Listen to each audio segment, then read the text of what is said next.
Assalomu alaykum hammaga. Istanbulda menga eng yoqadigan masjidlardan biri Yeni Jami deb nomlanadi. Hozir ichini ham ko'rsataman video oxirida. Mana bu yerdan Galata minorasi ham ko'rinadi. Mana Galata minorasi. Keyin Bosfor mosti, endi hozir tramvay turibdi. Shuni mana bu yerda Eminönü maydoni. Eminönü maydonidan shuni tushsanglar o'zi masjidda o'zi ko'rinib turadi. Mana bu yerda Misr chorchisi bor. Hozir u ishlamayapti, Misr chorchisi. Tayyor misli mana.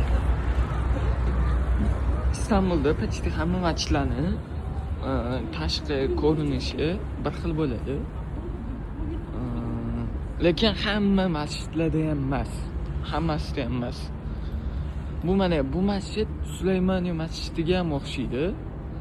Hozir endi obzorini ko'rsataman. Xudo xolisa Sulaymaniya masjidi haqida video ham tez orada chiqadi.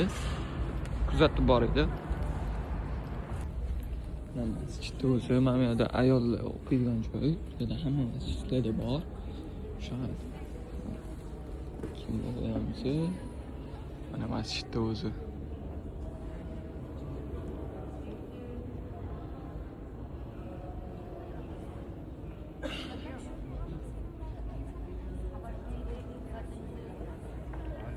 Eng qizig'i bu yerda hamma tillarni eng qizig'i bu masjidda Qur'onni boshqa tillarga tarjimasi bor mana.